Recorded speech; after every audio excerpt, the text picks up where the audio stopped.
homesites.com, and at the home sites what we want to do is we want to help people find the right price for a home, whether you're a home owner or a home investor. But today we're going to focus specifically on the tools that are available for the home investor. Okay?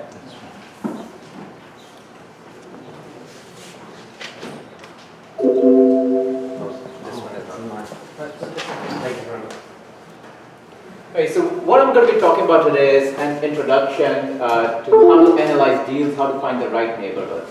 This is just an introduction. I'm going to only take like 10 odd minutes. Typically these sessions go for about 60 to 90 minutes. So pardon my rush if you will. Sorry. I generally start my presentations with this quote from Mayor Bloomberg. A disclaimer, I'm neither a supporter nor an opponent of Mayor Bloomberg, but this statement really stood out. He says, in God we trust, everyone else bring us data. That's the power of data. You know, without data, you cannot take any meaningful decision. And I would take it a step forward. I would say that good data along with good analytics really gets you the knowledge. But if either of these two are missing, if you don't have the right data or if you're not analyzing them properly, you're really leaving things to hope. And if it's something to do with your money, you don't want to leave things to hope, right? So let's be smart about it. So I'm going to talk about two specific areas, how to find the neighborhood that you want to invest in, and number two, how to analyze deals using some of the tools out there. So let's talk about how to identify the neighborhood where you want to invest in. Now this map that you see is basically created by the home sites premiumness map, and this is for this specific neighborhood and around areas, okay? Now all these markers that you see, the green markers show that this is a very premium neighborhood. So essentially that means people out here have high disposable income, home values are generally very high, and people pay a premium to buy a home in this particular neighborhood. Whether it could be the safety aspect, whether it could be the school district, whatever. But for some reason, these are green neighborhoods. Then you have the blue, then the yellows, then the pinks, and then the reds. So a question to you, which neighborhoods would you invest in? Anyone? Want to take a guess? Well, it's a short presentation, so I want to keep running forward. And as the answer is, in most of these cases, it depends, right? It depends on amongst a whole host of things. It depends upon your investment strategy. What is it that you want to do with the property? So typically, you would find all those neighborhoods which had the red and the pink markers. Those are the neighborhoods where you will find good rental yielding properties. So if you want to do buy and hold kind of a strategy, those are the neighborhoods you want to look at. If you want to do a fix and flip, the green markers and the blue markers are the neighborhoods wherein the home prices are likely to hold much better. So fix and flip would really be a great strategy for those particular neighborhoods. So as I said, it really depends. Analyze the neighborhood that you want to start working in and see if that fits your investment criteria. Now let's quickly get into the free tools available for analyzing deals.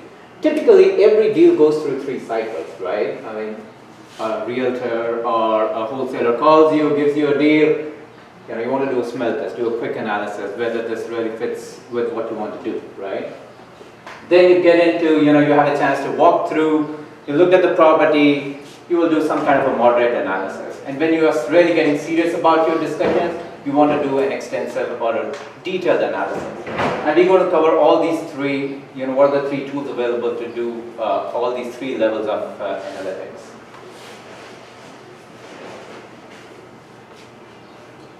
Okay, typically what happens is in the sessions, the audience they give me live deals and we run through the live deals, but we don't have the time today. So I picked up a deal which is listed right now on a website. So it's not a private deal, it's a public deal, okay?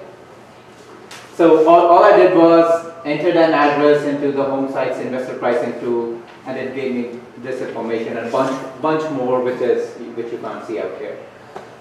So the first thing I see is that, okay, it is between $90,000 to $100,000 price range from an investor perspective.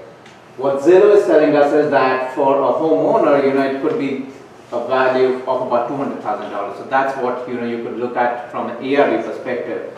But an investor should not be paying anything more than $90,000 to $100,000. So if someone calls me, tells me the deals, I said, okay, what is the price range? Oh, it's listed for about $98,000. So that's that sounds okay. And the second thing I would look at, once I do the quick analysis, is what kind of IRR I'm getting if I were to do a buy and hold. So what you see out here, or you use the sun. The three percentages that you see out there. So the first one is the percentage if you were to do a rehab, refi, and rent strategy. The second one is if you were to do a rehab and rent strategy. And the third one is if you were to do a fix and flip strategy. Now, these are the typical three investment strategies that people use. I hope most of you are familiar with these strategies, right? So, okay, this is the quick analysis. I think it passes the smell test. The deal is listed for about $98,000 and the investor pricing tool is saying it's about $92,000. So I'm going to hit customize estimates to do a moderate analysis. Now I've had a chance to walk through the property.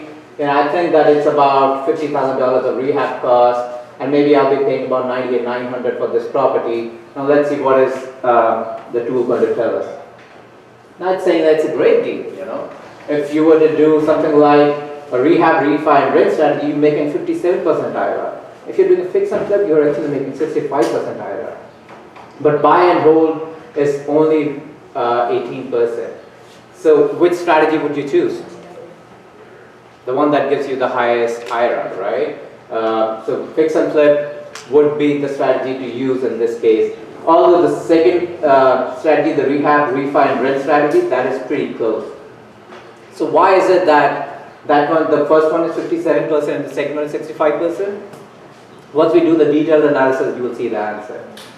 So now, I'm comfortable with the deal. Now I'm really getting into serious discussions with the broker or the wholesaler and want to really finalize the deal. So I'm now going to do a quick analysis. We're not going to do that right now, but once we enter the detailed numbers, you get a report something like this. So the first thing I'll see is that, hey, what kind of NOI I'm getting on the property. Everyone knows what NOI is.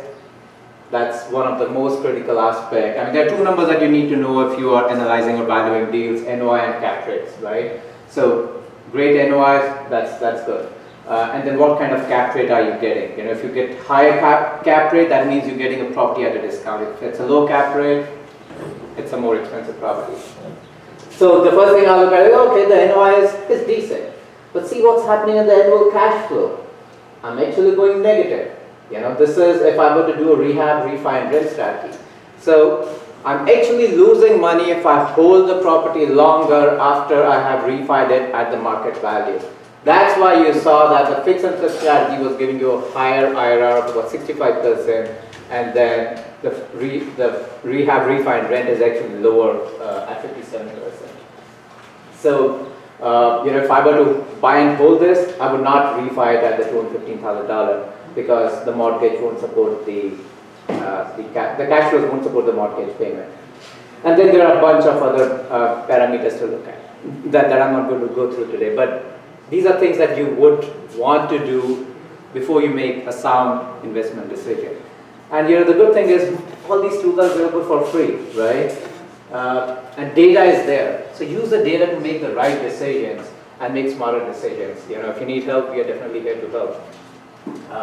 This is my contact information. If you guys have any questions, do send me an email. Otherwise, maybe I'll see you guys back for a detailed session sometime. Does anybody have? We can take like 2 questions. It's gotta be quick. Anybody have questions?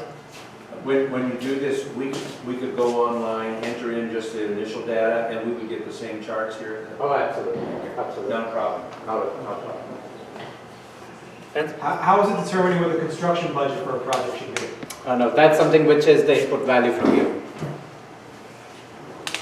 But it's taking it up into. Sorry. You could put that in the. Absolutely. So you just customize estimate, and then that's the walkthrough that you need to do. Right. And that's the number that you need to know. I mean, no one else would. Sure. If someone is telling you. I was about to be impressed if you had a way to figure it out. That's one number we need your input on. Any other questions? All right, great. Thank you. Thanks, Joshua, for having me here.